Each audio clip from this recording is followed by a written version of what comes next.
Hi అండి. Hello, welcome to Nandini's official. నేను మీ నందిని అండి. మన ఛానల్ కనుక ఫస్ట్ టైం చూస్తుంటే తప్పకుండా సబ్స్క్రైబ్ చేసుకోండి. ఇవాళ రెసిపీ వచ్చేసి ఎగ్ బిర్యానీ చూపించబోతున్నాను.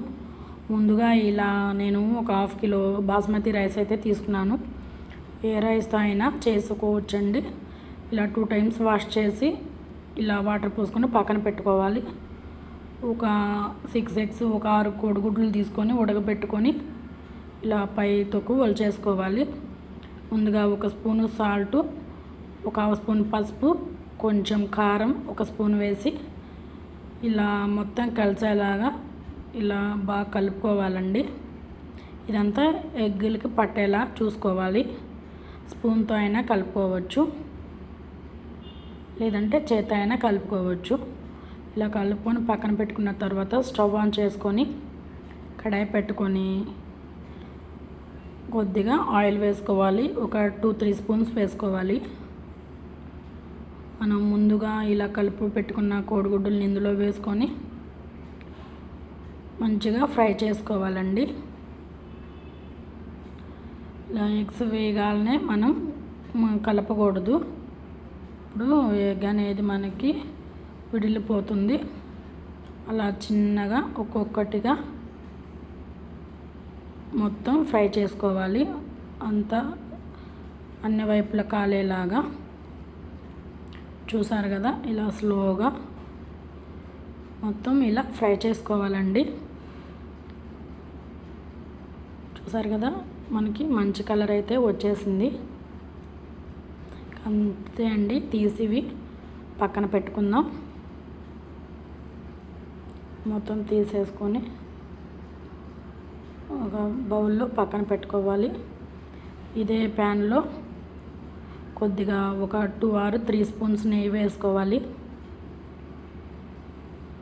మనం ఫ్రై చేసిన ఆయిల్ ఉంది కదండి, ఆయిల్ అయితే సరిపోతుంది. కొద్దిగా నెయ్యి వేసుకుంటే సరిపోతుంది. ఇప్పుడు మీడియం సైజ్ ఆనియన్ ఒకటి, 2 పచ్చిమిరకాయలు ఇలా పొడవుగా కట్ చేసుకొని వేసుకోవాలి. ఇవి కొంచెం ఫ్రై చేసుకోవాలి. కొద్దిగా కలర్ మారే వరకు ఫ్రై చేసుకోవాలండి. ఇప్పుడు ఇందులో పలావ్ దినుసులు వేసుకోవాలి. చెక్క, లవంగాయ, జాజికాయ, జాపత్రి, అనాస పువ్వు, కొద్దిగా జాజికాయ పొడి అండి, మొత్తం ఒక యాలక్కాయ వేసుకున్నాను. అలాగే ఒక క్యారెట్ కూడా ఇలా చిన్న ముక్కలు కట్ చేసి వేసుకోవాలి. బంగాళదుంప కూడా ఒకటి కట్ చేసుకొని వేసుకోవాలండి. అలాగే పెద్దది సైజు టమాటా ఒకటి ఇలా కట్ చేసి వేసుకోవాలి. ఇవి మొత్తం బాగా కలుపుకొని ఫ్రై చేసుకోవాలండి, మొత్తం బాగా ఉడికిపోయేలాగా. ఇప్పుడు 1 స్పూనున్నర అల్లం వెల్లుల్లి పేస్ట్ వేసుకోవాలండి.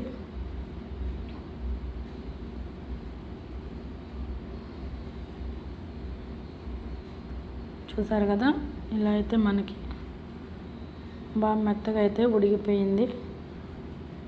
ఇప్పుడు 1/2 kg కదండి మనం తీసుకుంది రైస్. ఇప్పుడు 2 స్పూన్లు ఉప్పు సరిపోతుంది. అలాగే 1/4 స్పూన్ పసుపు, 1 స్పూను కారం, 1 స్పూన్ ధనియాల పౌడర్, అలాగే కొద్దిగా గరం మసాలా కూడా వేసుకోవాలి. ఇవి మొత్తం బాగా కలుపుకోవాలండి.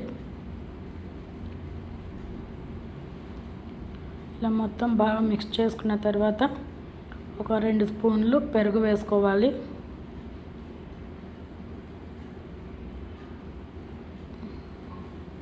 పెరుగు వేసుకున్న తర్వాత కూడా ఇట్లా మొత్తం కలిసేలా కలుపుకోవాలి. ఇలా మొత్తం మిక్స్ చేసుకున్న తర్వాత చూసారు కదా, మనకి ఆయిల్ అనేది పైకి వచ్చేసింది. ఇప్పుడు వాటర్ పోసుకోవాలండి. 2 గ్లాసులు రైస్కి వచ్చేసి 4 గ్లాసులు వాటర్ పోసుకోవాలి.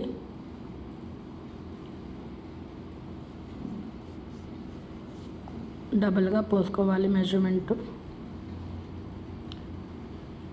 ఇందులో కొద్దిగా కొత్తిమీర వేసుకోవాలి. ఇది మొత్తం ఒకసారి కలుపుకొని ఫ్లేమ్ అనేది హైకి టర్న్ చేసుకొని మూత పెట్టుకొని ఈ వాటర్ బాగా మరిగేంతవరకు చూసుకోవాలి. ఒక 5 మినిట్స్కి ఇలా వాటర్ అనేది బాగా బాయిల్ అయిపోయినాయండి. ఇప్పుడు మంట అనేది మీడియం ఫ్లేమ్కి టర్న్ చేసుకొని ముందుగా నానబెట్టుకున్న రైస్ అనేది ఇందులో వేసేసుకోవాలి.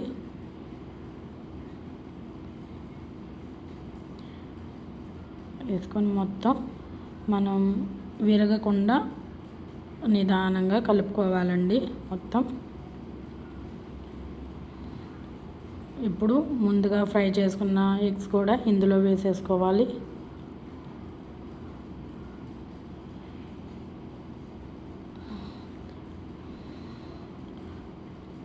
వేసుకొని మొత్తం ఒకసారి ఇలా మిక్స్ చేసుకొని మూత పెట్టుకొని ఒక 10 మినిట్స్ ఉడికించుకోవాలండి.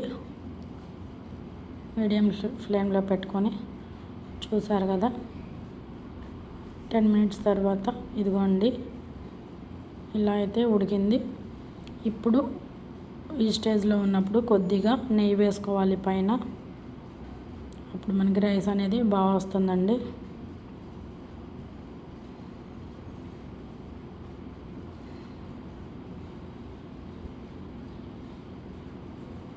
సరే, అంచులది ఇలా పైకి తీసుకుంటూ నిదానంగా మనకి రైస్ అనేది విరిగిపోకుండా చూసుకోవాలి. చూసారు కదా, ఇలా మంచిగా స్ప్రెడ్ చేసుకొని మూత పెట్టుకొని మరి ఒక 5 మినిట్స్ ఉడికించుకోవాలి.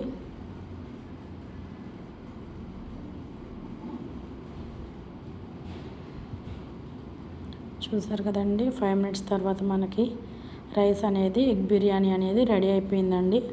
చూసారు కదా ఎంత పొడి పొడిలాడుతూ వచ్చిందో.